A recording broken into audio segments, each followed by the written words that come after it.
मित्रांनो नमस्कार.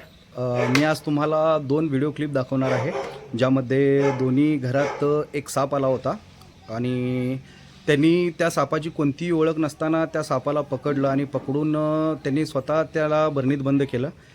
त्यापैकी नशिबानं एक साप हा बिनविषारी होता आणि दुसरा साप होता तो खूप विषारी असा होता, परंतु पकडणाऱ्या व्यक्तींना त्या सापांची माहिती नसल्यामुळे त्यांनी ते धाडस केलं आणि धाडस केल्यानंतर समजा जर चुकून एखादा विषारी साप चावला असता तर त्यांना लगेच हॉस्पिटलाइज करायला लागलं असतं.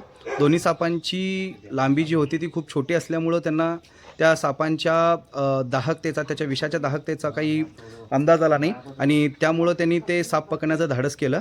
मित्रांनो, मी तुम्हाला विनंती करतो की आपल्या घरात साप आला तर कृपया स्वतःहून कधीही पकडण्याचा प्रयत्न करू नका, कारण कोणता साप आहे हे ओळखणं न आल्यामुळे आणि आपण त्या सापांना पकडल्यामुळे जास्तीत जास्त दंशाच्या घटना घडत असतात. त्यामुळे आपल्या घरात जर एखादा साप आला तर कृपया आपल्या जवळच्या सर्पमित्रांना बोलवा आणि त्या सापांना रेस्क्यू करा. मी पुन्हा एकदा सर्वांना विनंती करतो की तुम्ही स्वतःहून कधीच त्या सापांना पकडण्याचा प्रयत्न करू नका. धन्यवाद. कसं बसलंय बघ. बापरे. त्याला ह्याच्यात घ्यायचं अवघड आहे का?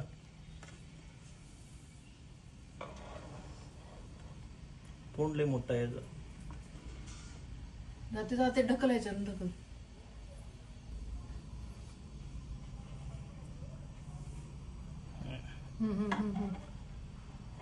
त्याच्या जोरात दाब, जोरात दाब. जोरात दाबलेच घे त्याला. कसली चोपळ आहे होती.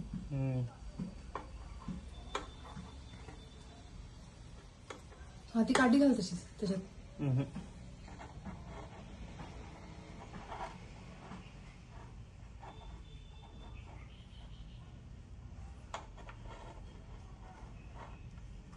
गेलं काय? हा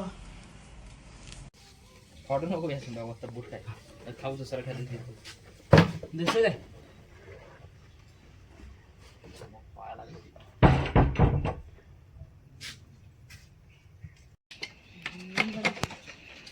काय काठी देऊ काय?